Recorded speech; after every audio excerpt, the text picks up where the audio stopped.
Bom, a gente já tá na segunda aula e eu vou contar pra vocês como eu montei o meu primeiro escritório. Vamos lá?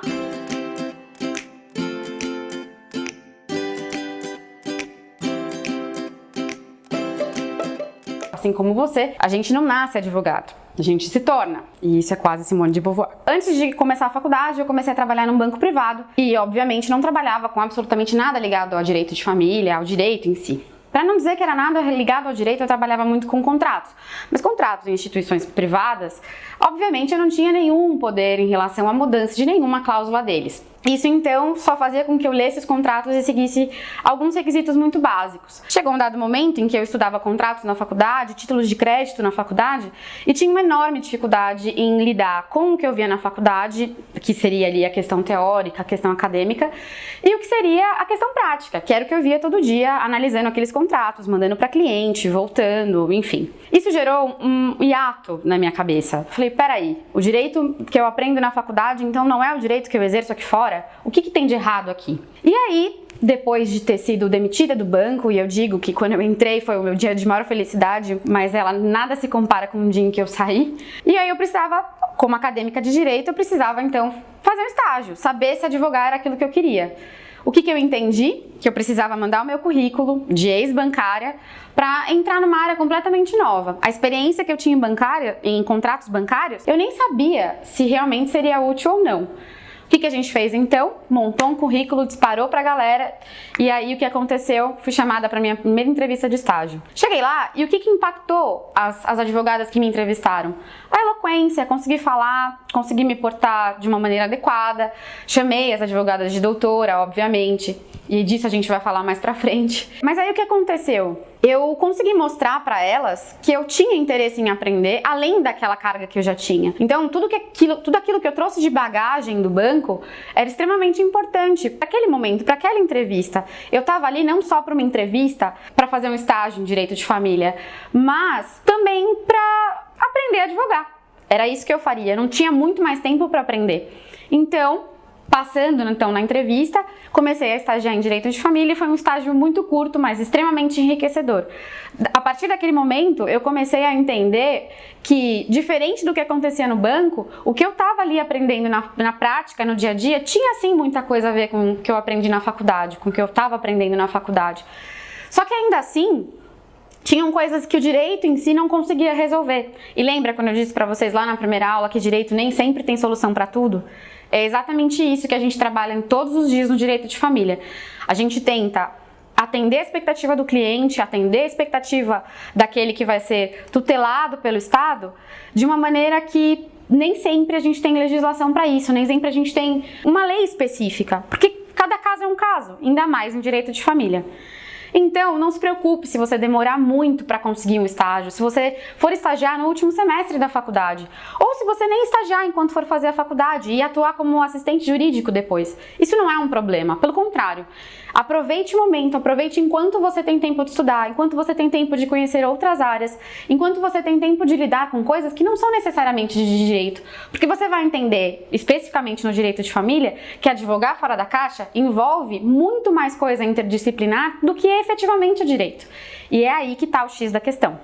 Poxa, Lívia, mas eu quero trabalhar em escritório grande, eu quero trabalhar em escritório de médio porte, porque tem aquele ar, aquele luxo. Olha, eu não trabalho no escritório onde ninguém sabe quem eu sou, mas eu também não trabalho no escritório pequeno. E vai ter também aquela pessoa que vai se identificar com um escritório pequeno, com lá uma equipe de 15, 20 pessoas. E tem eu, que sempre adorei trabalhar com o mínimo de pessoas possível. Só que aí esse mínimo tem um problema e a gente vai falar sobre isso. Qual que é a questão de trabalhar em escritório de boutique? O meu escritório hoje é um escritório de boutique e eu já tenho essa experiência há aproximadamente 4 anos. O meu primeiro escritório, eu já estou no meu segundo, o meu primeiro escritório foi montado de uma maneira muito engraçada. Eu posso dizer para vocês com propriedade que ele literalmente caiu no meu colo. E como isso aconteceu? Aconteceu porque eu já tinha uma certa propriedade no direito de família, não só por conta de ter estagiado, não só por conta de ter tido uma experiência num escritório de pequeno porte, mas também por ter me posicionado de certa forma nesse meio. E como eu fiz isso? Participando de palestras, participando de congresso, conversando com pessoas que tinham a agregar o meu conteúdo de direito de família. E como a gente faz isso?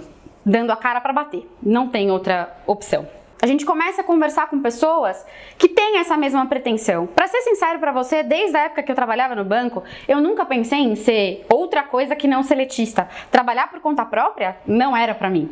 Mas aí, de repente, a gente vai vendo que as coisas vão acontecendo, você vai aprendendo mais sobre si, mais sobre a profissão, vai tendo mais segurança para isso. E a cada consulta que você faz com um cliente diferente, você percebe que a coisa está evoluindo. Que por mais que você às vezes tenha a sensação de que não sabe absolutamente nada sobre a matéria, é exatamente o contrário que acontece. Quanto mais propriedade você fala, quanto mais você ensina para o seu cliente sobre aqueles mesmos assuntos, mais propriedade você tem sobre aquilo que você está dizendo.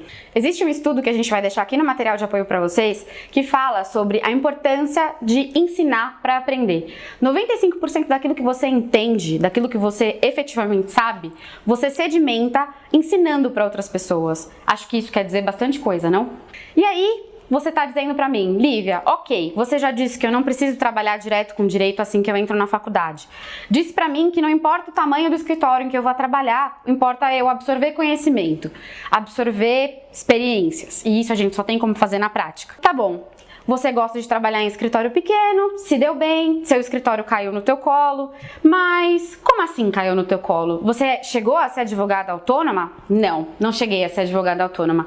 Eu tive a sorte de encontrar um sócio super bacana, que por coincidência já tinha trabalhado comigo num escritório menor, já tinha explorado o conhecimento que ele tinha em outras áreas, e aí aconteceu um casamento.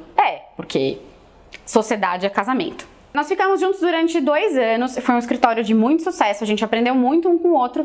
E nesse escritório de boutique, nesse primeiro escritório, nós éramos Moura Posse. Ele era o Fábio Moura, eu era a Lívia Posse. E nós nos vendíamos como um escritório de boutique que trabalhava com direito de família e sucessões e com direito trabalhista do consumidor. Óbvio que inicialmente, e tenho certeza que um dia o Fábio vai chegar nesse momento, ele tinha a pretensão de atender empresas familiares no modelo full service, ou seja, atendendo a todas as demandas que aquela empresa fornecia.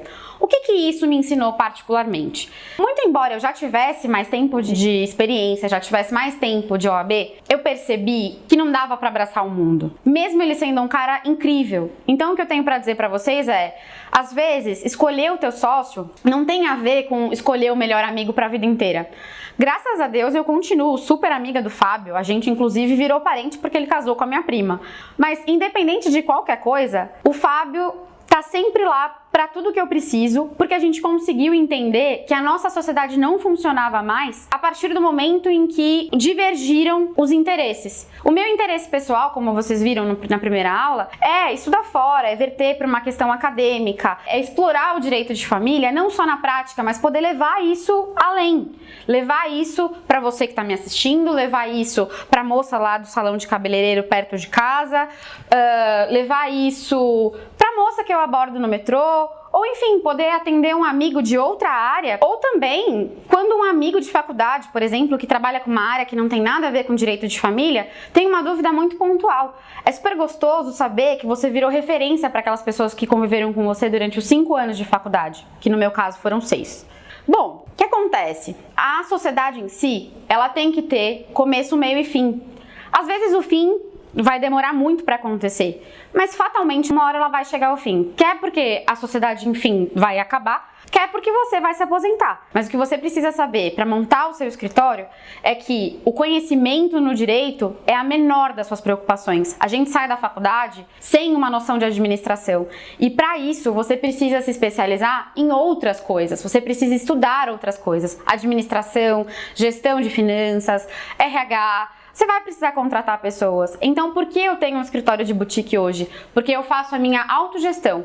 Mas isso implica uma série de responsabilidades. Se sou só eu quem vou atender o meu cliente e eu gosto disso, a gente não terceiriza essa função para mais ninguém, ele precisa saber que o custo da minha atenção para ele em tempo integral, em full time, tem aí um custo diferenciado, porque é uma situação exclusiva. Ele tem que entender que se ele vai me mandar um WhatsApp 10 horas, 11 horas da noite do domingo, eu tenho que também estar sendo remunerada por isso. E a gente vai falar disso também num próximo tópico, quando a gente for falar de saúde mental do profissional de direito. Bom, assim como um casamento, toda a sociedade precisa de um valor estrutural, eu diria. Então, a hora de você procurar seu sócio, acho que 3 perguntas precisam ser respondidas. Eu contrataria essa pessoa como meu advogado? É a primeira pergunta que você tem que responder. Se na área dele, ele domina, se na sua área, ele vai poder te ajudar. Você contrataria o seu futuro sócio para resolver um problema seu, para resolver um problema de quem você ama? Outra coisa, respeito. Por mais divergências que existam e sociedade é um casamento, haverão bons e haverão maus momentos. E você vai precisar saber lidar com isso. Seu emocional tem que estar preparado. Se você não tiver respeito com o seu sócio, e o seu sócio não tiver respeito com você, nada vai funcionar. Porque até para terminar uma sociedade, assim como para terminar um casamento, a gente precisa ter a cabeça no lugar, pensar friamente, pensar objetivamente. Então é super interessante que sejam pessoas de comportamentos complementares, que você vai buscar num sócio, alguém que de fato você possa confiar. Porque é isso, um casamento precisa de confiança, precisa de cumplicidade. Amor é algo que a gente vai ver depois.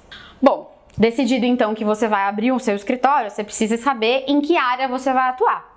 Eu amo direito de família, não sei fazer outra coisa da minha vida e tenho aí a pretensão de continuar, não só na questão da advocacia, mas também levar isso para uma esfera acadêmica, também levar isso para você entender como funciona a advocacia depois que acaba a faculdade. E é bem complicado, porque, querendo ou não, ninguém dá conta de fazer tudo sempre. Então você precisa começar a aprender a delegar coisas. Isso não significa que você vai perder clientes ou que você vai perder espaço no mercado. Exatamente o contrário. Existe uma máxima que diz: indique e será indicado. Se ela não existe, eu acabei de inventar. Importante dizer que sem uma estrutura de um financeiro organizado, de uma organização de agenda, de contagem de prazos, aqui no material de apoio você também vai verificar que a gente indica uma série de aplicativos, de funcionalidades. Aqui em São Paulo, como é o meu caso, a gente tem a ASP, a Associação dos Advogados de São Paulo, que oferece um serviço muito bom por um preço justo, imagino, que tem aí a contagem de publicações e mais uma série de serviços que dão muito suporte para a advocacia. A ASP em São Paulo é uma referência, inclusive, de prestação de serviço para o advogado. Eles têm salas, eles disponibilizam salas, você não necessariamente precisaria de um coworking. Ah, coworking. É legal ter um escritório num coworking? Não sei, depende da sua atividade. Se você for trabalhar com startup, faz todo sentido. Agora, imagina você trabalhando com direito de família, tendo que receber num coworking super irado, transado, todo diferente, modernoso, uma pessoa que está ali para contar do falecimento do pai dela. Será que esse ambiente que não é tão acolhedor seria interessante? Tudo depende, não tem manual, não tem receita de bolo. Você vai aprender a advogar fora da caixa do seu jeito. E cada um tem uma caixa para quebrar. Cada um tem uma caixa para dar onde sair.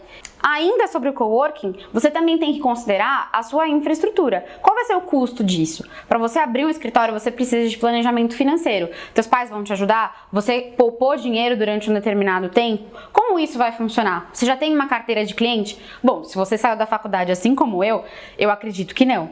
Mas essa carteira é possível de ser formada. Você vai começar a dizer para todo mundo que você é advogado de família. E isso é desde o seu vizinho de porta até estou na fila do cinema. Oi, tudo bem? Eu sou advogada. É importante que todo mundo que você conhece, de A a Z, do seu catálogo de contatos, saiba que você é advogado e que você trabalha com direito de família e que é disso que você mantém a sua vida. E isso significa que a sua conduta vai contar também. Isso vai dizer para as pessoas que, quando elas pensarem em um problema de família, elas têm que associar isso a você. E como a gente faz isso? A gente faz isso estruturando não só a questão do networking ou quem são essas pessoas, quem vai te indicar quem, mas também fazendo a sua própria marca no mercado. É colocando o seu timbre nos lugares. Não deixar isso só na petição, não deixar isso só no papel do escritório bonitinho.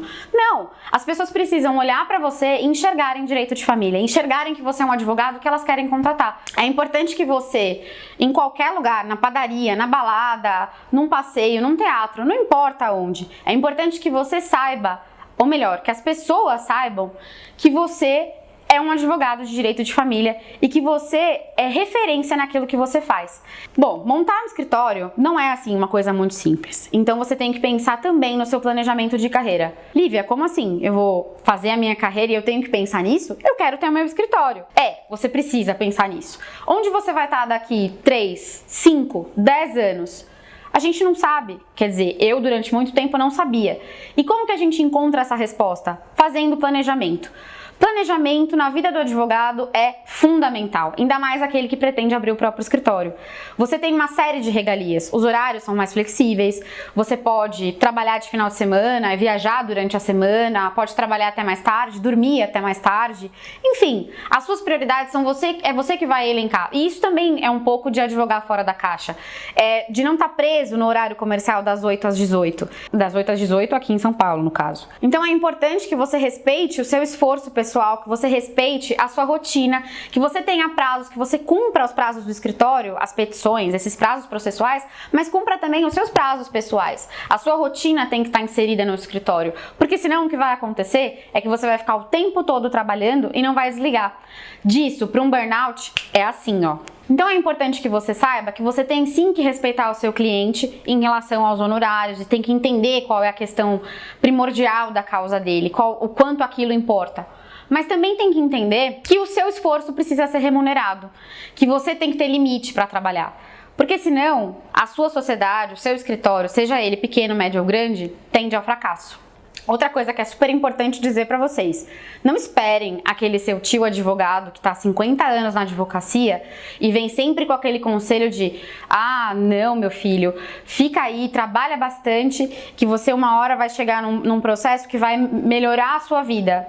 Cara, isso é uma furada? Não, isso não vai acontecer. E mesmo que aconteça, é uma hipótese muito pequena, ainda mais trabalhando em direito de família. E eu não estou aqui considerando só a questão dos honorários de sucumbência ou que eventualmente você vá trabalhar para uma pessoa que tenha um patrimônio bastante grande. A questão é que se você viver esperando por esse processo, você vai atender todos os outros como se fossem coisas menores. E na verdade não é assim que tem que funcionar. O que você tem que analisar é qual é a importância daquele caso para o seu cliente. Quando ele chegou no teu escritório, quanto valia a tua hora? Ok, já falei bastante sobre sociedade e você agora precisa entender que a gente vai captar clientes. Mas como eu vou captar clientes? Isso a gente vai ver na próxima aula e aí é que tá. Antes da gente chegar lá, eu quero que você faça um exercício. Pense, qual é o nicho de clientes que eu quero atingir? Eu vou te contar uma história. Logo que eu saí da faculdade e o meu pai perguntou o que eu queria, eu falei, pai, eu quero advogar. E ele falou, bom, você vai advogar e você vai advogar em que área? Eu falei, vou continuar trabalhando com direito de família porque é aqui que eu me identifico, é aqui que eu me dou bem.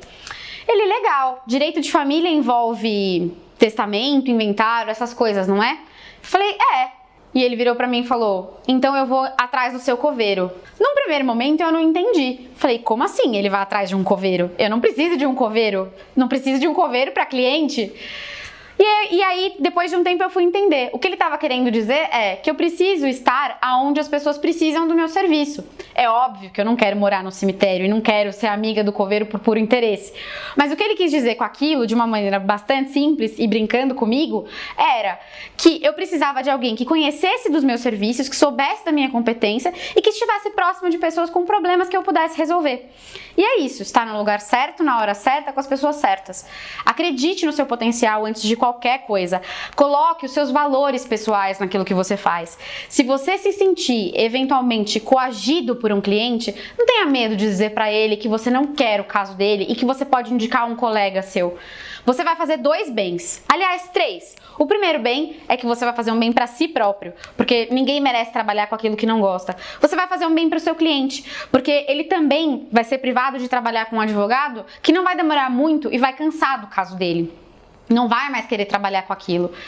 Vai ajudar também o seu cliente, porque vai passar para um advogado da sua confiança. E nessa indicação é que está o grande segredo. A pessoa para quem você vai indicar fatalmente vai querer retribuir esse favor. Seja hoje, seja amanhã, daqui 10 anos, a gente nunca sabe. Bom, você já deve estar cansado dessa aula de tanto falar de sociedade e é óbvio que eu quero que você venha aqui e me dizer o que você pretende, o que você almeja para a sua sociedade. Então, os meus contatos estão à disposição e eu quero saber como vai ser a sua sociedade. Na próxima aula, o que a gente vai falar é da galinha dos ovos de ouro, clientes.